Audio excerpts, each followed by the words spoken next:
Welcome to one of the most disturbing cases of medical atrocity ever documented in the history of Louisiana. Before we begin, I invite you to leave in the comments where you're watching from and the exact time you're listening to this narration. We're interested in knowing which places and times of day or night these documented accounts reach. In July of 1848, the Louisiana Medical Journal received a manuscript that would never be published. The article, titled Comparative Anatomy of Vocal Structures Across Distinct Races, proposed a study so disturbing that even in an era when medical experimentation on enslaved people was common and largely unregulated, it crossed boundaries that shocked the editorial board. What made the proposal particularly horrifying was not just the pseudoscientific racism underlying its premise, but the methodology its author claimed to have already employed, and the physical evidence he provided to support his findings. Photographs of human larynxes preserved in glass jars, each labeled with what he called the final articulated sound captured at the moment of death. New Orleans in 1848 stood as one of the wealthiest cities in North America, its prosperity built on cotton, sugar, and the enslaved labor that produced both. The city's medical community, concentrated in the French Quarter and the emerging American sector across Canal Street, included some of the nation's most prominent physicians. Medical education flourished here, with multiple schools training doctors not just from Louisiana but from across the South and beyond. And among these institutions, experimental surgery and anatomical research proceeded with minimal oversight, particularly when the subjects were enslaved people whose bodies were considered the property of their owners to dispose of as they saw fit. Dr. Étienne Beaumont had arrived in New Orleans from Paris in 1841, carrying letters of introduction from the Académie de Médecine and a reputation as a skilled anatomist specializing in the structures of the throat and vocal apparatus. According to records preserved in the Louisiana State Medical Society archives, Beaumont quickly established a private surgical practice catering to wealthy patients while also lecturing on anatomy at the New Orleans School of Medicine. Contemporary accounts describe him as a man of refined bearing, 43 years old in 1848, who spoke French and English with equal fluency and maintained rooms in an elegant townhouse on Royal Street in the French Quarter. What distinguished Beaumont from other anatomists was his particular obsession with what he termed the relationship between racial characteristics and vocal production. This was not unusual for the period. Medical journals of the 1840s contain numerous articles attempting to establish anatomical bases for supposed racial differences, part of a broader pseudoscientific effort to justify slavery through claims of biological inferiority.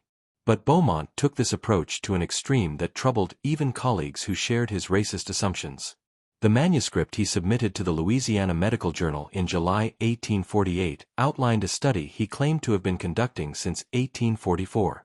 According to the text, reviewed by historians in 2002 when the rejected manuscript was discovered in the journal's archives at Tulane University, Beaumont proposed that fundamental differences existed in the laryngeal structures of different races, differences that could only be properly studied through what he called immediate post-mortem preservation in a state approximating final articulation.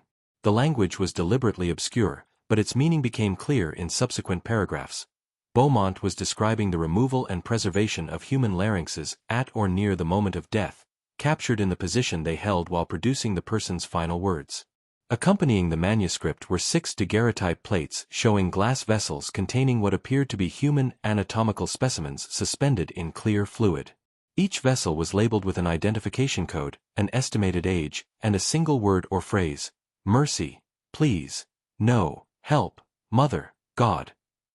Beaumont's text explained that these represented the final vocalizations of the subjects, preserved through a technique he had developed involving the rapid application of plaster and wax molds to the throat region immediately before death, allowing him to capture the exact configuration of the vocal structures during speech production.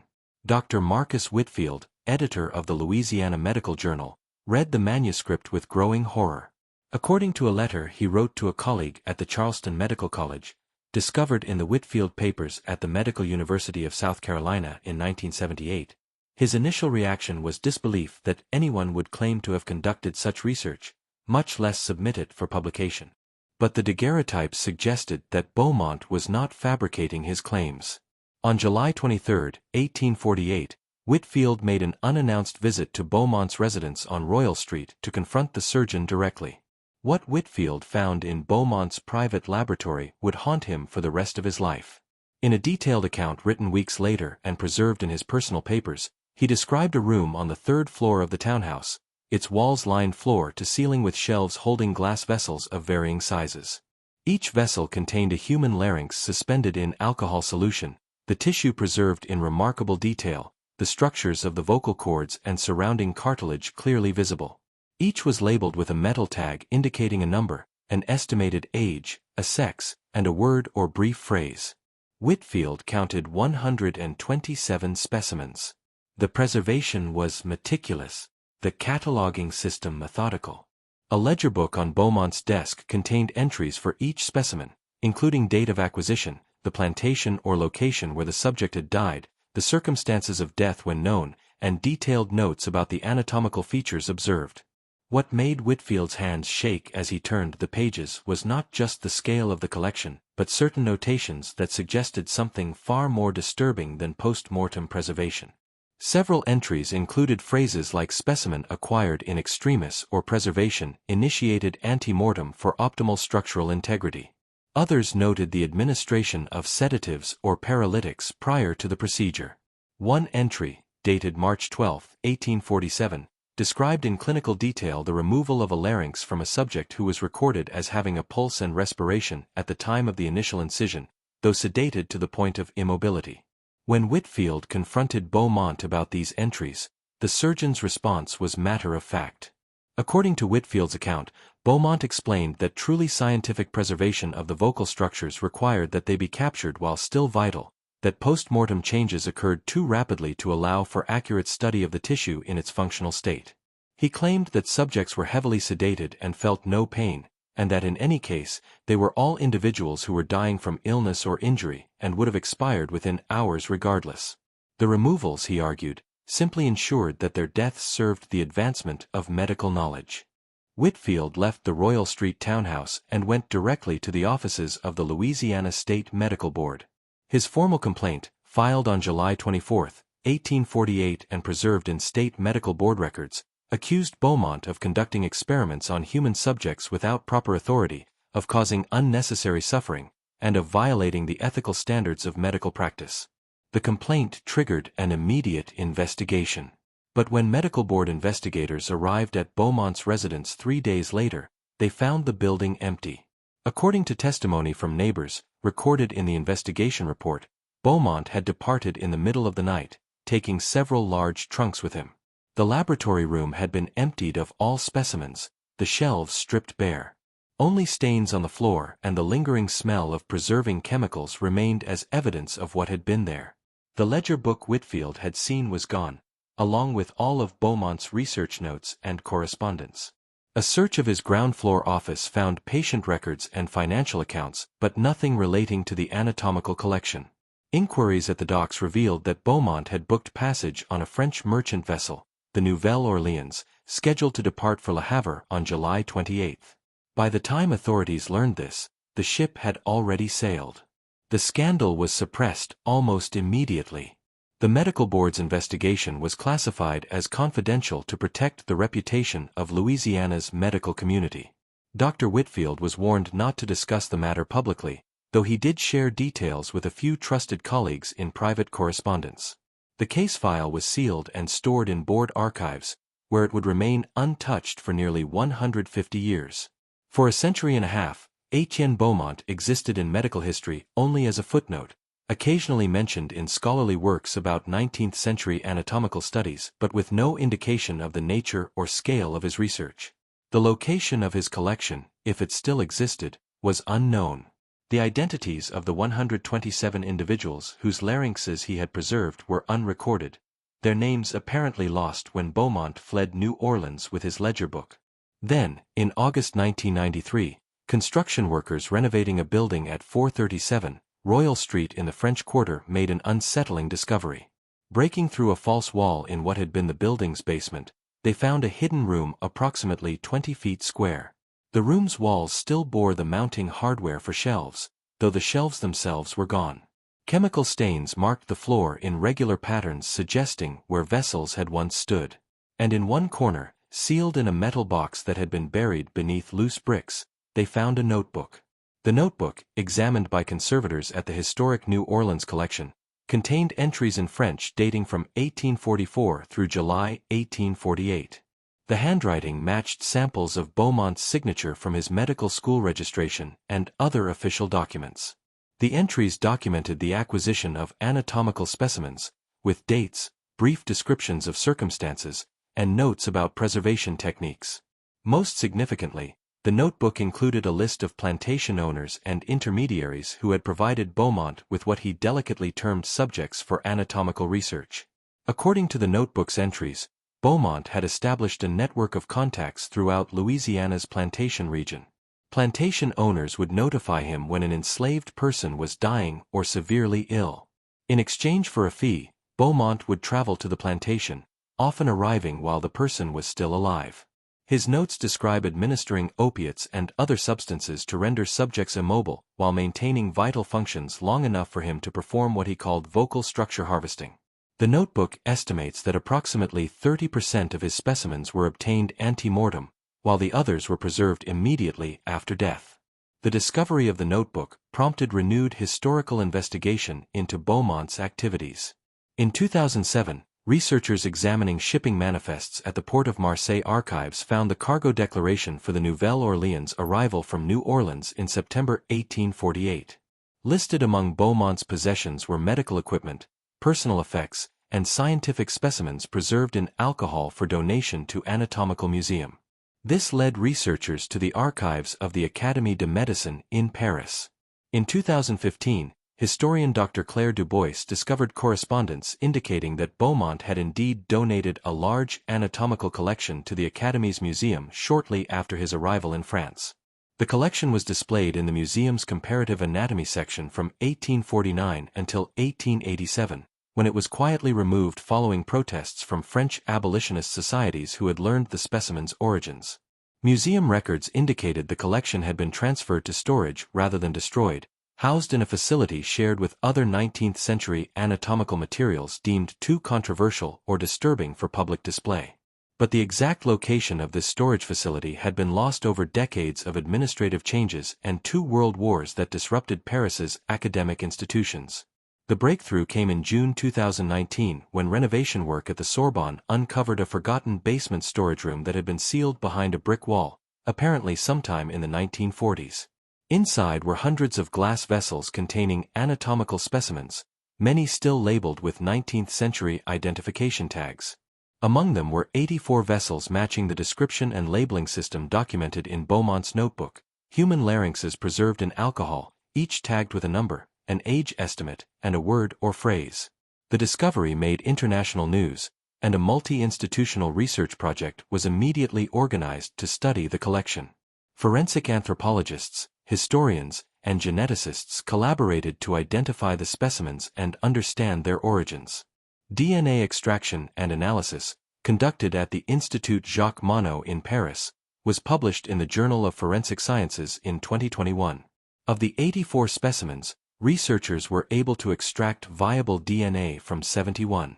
Cross-referencing with genealogical databases and historical records from Louisiana plantations, they successfully identified 12 individuals. Most were listed in plantation records as having died or gone missing between 1844 and 1848. Several were documented as having been ill in the days or weeks before their disappearance. None of the records mentioned their bodies being transferred to medical facilities or researchers. The 12 identified individuals ranged in age from 19 to 53 at the time of their deaths. Their names, now known and memorialized in the research publication, include James, age 26, from a plantation in Ascension Parish who disappeared in May 1845, Sarah, age 38, from St. James Parish, recorded as dying of fever in August 1846, and Thomas, age 41, from a plantation near Baton Rouge, who vanished in February 1847. Most disturbing was the analysis of the labels themselves. Each specimen's metal tag bore a word or short phrase that Beaumont had claimed represented the subject's final vocalization. When researchers compiled all 84 labels in the order of the specimen numbers, a pattern emerged. The words formed variations of pleas and prayers: help me, please no, mercy, God save, don't let, remember us. The repetition suggested not random final words but a consistent response to a terrifying situation, the desperate vocalizations of people who understood what was being done to them. The 2021 study prompted Louisiana to establish a memorial at the New Orleans African American Museum, listing the 12 identified individuals by name and acknowledging the 43 others whose identities remain unknown. The memorial includes the statement that these individuals were victims of medical atrocity, their humanity denied and their bodies violated in service of false science that sought to justify their enslavement. But the story of Beaumont's collection has one final, deeply unsettling chapter. The building at 437 Royal Street, where the hidden laboratory was discovered in 1993, had been converted into a boutique hotel in 1995. The hotel's owners were unaware of the building's history, and guests remained ignorant of what had transpired in the basement more than 150 years earlier. In 2019, following the discovery of the specimens in Paris and the subsequent media coverage identifying Royal Street as Beaumont's former residence, guests began reporting strange experiences. Specifically, guests staying in room 103, a ground floor room directly above what had been the basement laboratory, described being awakened in the early morning hours by the sound of voices.